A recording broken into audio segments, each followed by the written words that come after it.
Hey there guys, and welcome to another Hope Daily. Today is Monday and we are going to be working through Daniel chapter 1. I hope you've enjoyed working through Hebrews with us all as we've been journeying through that in our Bible reading plan. And Hebrews was just so awesome, wasn't it? Just really great just to dive into these deep truths about Jesus Christ, about the gospel, about the identity of Jesus, and how really all of the Bible, especially all of the Old Testament, points directly to Jesus, and all of these symbols and foreshadows and copies in the Old Testament kind of religious system, in the old Jewish religious system, in the tabernacle and all these other great things, and then just knowing and seeing how Jesus is greater than all these things, that he is better, he is greater, that he is the ultimate fulfillment of all that was being longed for by the people of God. So it was just really great to go through that together. And so from this week on, we're going to be going into Daniel. And I guess really, I guess our heartbeat for picking Daniel in terms of the Bible reading plan is because they are a people in exile. God's people are in exile, and yet God was still working through them. God was still showing his power through his people. And in many ways, the church is in some ways a bit of an exile in this country, and throughout the world, and especially in the Western world, in that the Christian church, is in the midst of a secular society which does not hold to our beliefs, which does not hold to our teachings, our way of life, and so one thing that we can learn from the story of Daniel and from the story of the accounts in the book of Daniel is how to live as believers, kind of in an exile society, whereby we are not always the good guys, whereby we are not always thought of as being right or correct in all that we do, but we strive to pursue God nonetheless. So let's just have that in the back of our minds as we kind of journey through that, and just ask God to bless us in that journey. So I just pray that right now as you're watching this, I pray that God will just still your heart, and that you would just give this time just to embrace his word, and just to be sensitive to the Holy Spirit, and follow his prompting. And again, just let me know in the comments your kind of feedback, your thoughts and reflections, what challenges you about this passage as well. And as well, if you've got any questions here, then just let us know.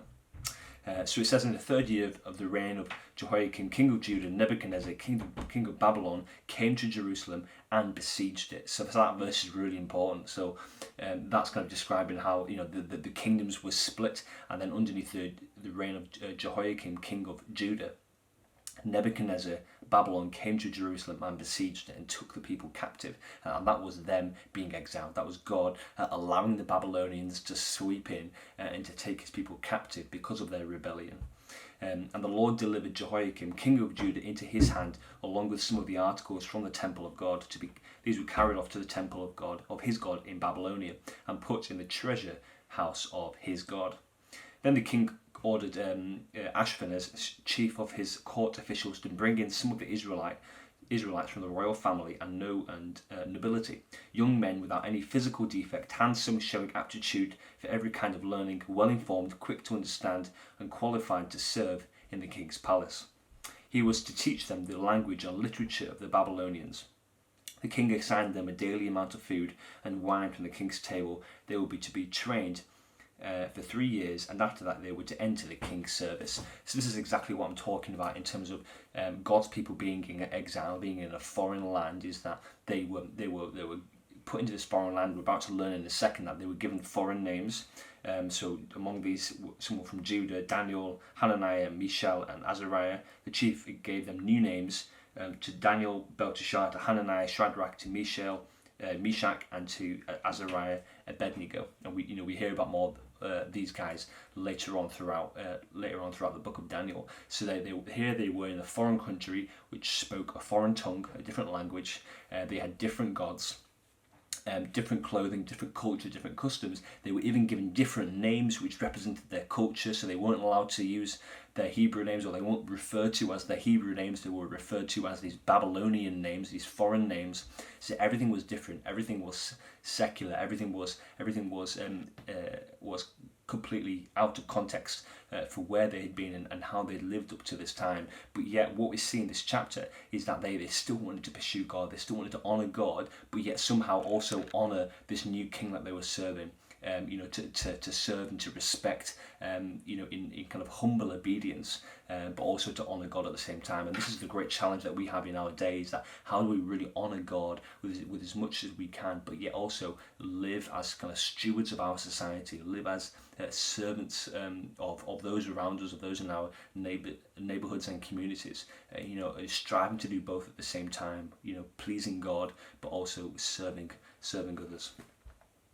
It says, but Daniel resolved not to defile himself with the royal food and wine, and he asked the chief official for permission not to defile himself in this way. Now God had caused the official to show favour and sympathy to Daniel, but the official told Daniel, I am afraid of my lord the king, who has assigned your food and drink. Why should he see you looking worse than the other men your age? The king would then have my head because of you. Daniel then said to the guard whom the chief official had appointed over Daniel, Hananiah, Mishael and Azariah, please test your servants for 10 days. Give us nothing but vegetables to eat and water to drink. Then compare our appearance with that of the young men who eat royal food, and treat your servants in accordance with what you see. So he agreed to this and tested them for 10 days. At the end of the 10 days, they looked healthier and more nourished than any of the young men who ate the royal food. So the guard took away their choice food and the wine they were to drink and gave them vegetables instead. So Daniel was in this predicament where he didn't want to defile himself with the king's food. Food that might have been sacrificed to idols, to these other foreign gods, food that was maybe hadn't been cleansed in the right way. It just wasn't fit for him, spiritually to eat, because he wanted to honour God. And so he just said, hey, please just give me water to drink, vegetables to eat, along with my companions, and let's see how we go from there. But also kind of honouring the guy who in charge of him. This guy was worried for his job. He was worried for his head. His head might be lopped off if what he'd been asked for wasn't fulfilled. And so Daniel and his companions were honouring to him and saying, hey, well, put us to the test, and if we are going to be more nourished, more healthier, then great, and if we're not, then fine, be it your way, we'll do it your way, for your safety, for your concern. So you can see all the real concern in Daniel here. But we see like a real heart and a resolve for them to honour God, but also live in service and submission to their leaders as well, and to respect them. And there's a lesson that we can learn from here. And it's not just about how to have a fast or how to have a Daniel fast. And it's not that we should all just turn into vegans as well. And I'm not against vegans. And if you're a vegan, then go for it. And you just want to eat things like that, vegetables and things that don't come from animals, then then great, do that.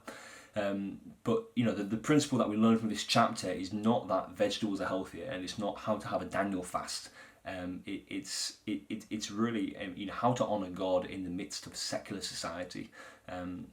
Maybe there's things in our life, because our life can easily become secularized, can't it? And maybe there's things in our life which cause us distraction, or which turn our heart away from the Lord. And maybe there's things that we identify in our lives which actually we need to separate from, even for a time, just to allow our hearts to be freed up to worship God. And maybe this is where kind of like fasting kind of comes into it, that we choose to fast from something, we choose to separate from something because we know it's kind of leading our heart astray, or it's making us hard-hearted, or it's taking up more time than we would want it to, and time that we can spend with other people, time that we can spend with the Lord, time that we can spend blessing our families. And it's maybe for you that's your Sky Sports subscription, or maybe for you it's your Netflix account, or playing golf on the weekend, or I don't know, or your work, or anything. And these things can come into our life and cause a distraction, consume our time, consume our attention, and often lead our heart away from the Lord. And so we just want to make sure that as people of God, as the church of God, that we want to protect our hearts, and we want to honour God with all that we do.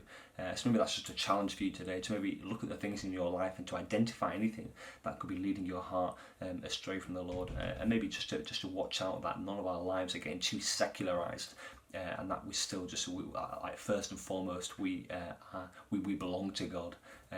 Then after that we are citizens of this country, that we are part members of God's country first and foremost, and we belong to Him, and so our hearts belong to Him.